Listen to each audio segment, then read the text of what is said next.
Bonsoir à tous, bienvenue à ce flash d'information. La Société Générale veut être un acteur, une actrice clé au service de l'économie ivoirienne. Le directeur général de ce groupe bancaire français vient d'être reçu par le président de la République, Alassane Ouattara. Il a réaffirmé l'engagement de son groupe à contribuer à l'essor de l'économie ivoirienne.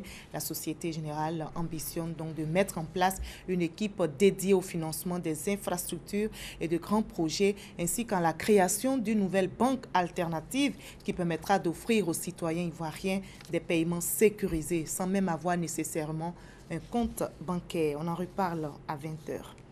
Dans l'actualité judiciaire en Côte d'Ivoire, le procès de l'ancienne première dame Simone Gbagbo, le procès pour crime contre l'humanité qui a repris aujourd'hui a été de nouveau reporté au 7 mars prochain.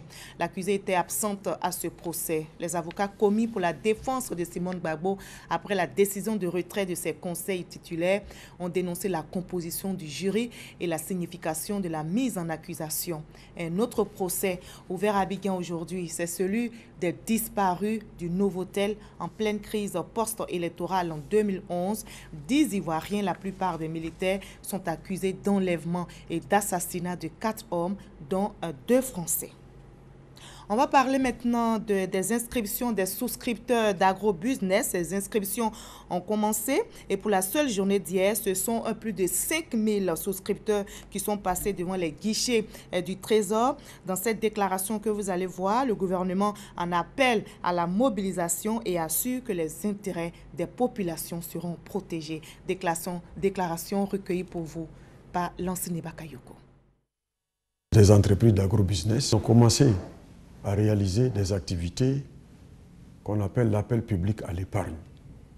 Cette activité-là obéit à une réglementation communautaire.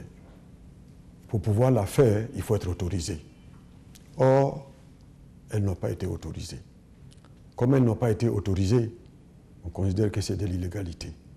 Donc le gouvernement, qui surveille tout ce qui se passe dans le pays, est obligé d'intervenir pour arrêter. Je voudrais préciser que le remboursement va se faire sur la base des fonds disponibles dans les comptes de ces entreprises. Je profite de l'occasion pour indiquer que le gouvernement a pour souci premier de protéger les intérêts des populations. Le gouvernement, conscient de sa mission, a décidé de faire en sorte qu'il y ait le remboursement, ce qui n'est pas le cas ailleurs. Si nous avons en mémoire ce qui s'est passé dans les autres États, chaque fois qu'il y a eu un phénomène comme ça, le gouvernement a fait arrêter un point, un trait. Mais en Côte d'Ivoire, notre gouvernement a décidé qu'on passe au remboursement. Les enrôlements sont en cours. Je peux vous dire que pour la seule journée d'hier, c'est quasiment 5000 souscripteurs qui se sont présentés. Je peux dire aux autres souscripteurs de venir que les dispositions sécuritaires sont prises et que c'est dans leur intérêt. Le gouvernement veut tout mettre en œuvre pour que l'argent qu'ils ont investi, ils puissent avoir leur argent. Le souci du gouvernement, c'est de faire en sorte que les populations puissent exercer leur activité en toute légalité et en toute tranquillité. Hors de la Côte d'Ivoire, au moins 5 personnes ont été tuées hier à Conakry, la capitale guinéenne, dans des violences survenues lors de manifestations pour réclamer la réouverture des classes fermées, je rappelle, depuis 3 semaines. Ces manifestations, selon le gouverneur de la ville de Conakry, étaient interdites. Elles ont été marquées par des actes de violence, de vandalisme, alors que la veille, un accord avait été obtenu avec les syndicats après plusieurs jours de négociations. Son sort divise Israël depuis 1 an. S'agit-il d'un acte de légitime défense ou d'un homicide volontaire? La justice israélienne a tranché. Le soldat Elor Azaria a été condamné aujourd'hui à 18 mois de prison pour homicide. Une peine bien en deçà des réquisitions du procureur qui avait réclamé entre 3 et 5 ans de prison. Le jeune soldat israélien est accusé d'avoir tiré à bout portant sur un Palestinien désarmé et qui gisait à terre après avoir attaqué au couteau des militaires israéliens. La Palestine dénonce une peine trop légère.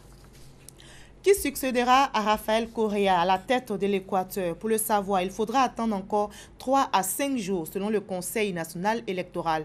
Les Équatoriens vont donc patienter avant de connaître le nom de leur nouveau président après le scrutin de dimanche. Le président du Conseil national électoral a demandé des jours supplémentaires afin de compléter le dépouillement de quelques 12% des suffrages. Le candidat du parti au pouvoir, le socialiste Lénine Moreno, est toujours en tête avec 39,07% des voix.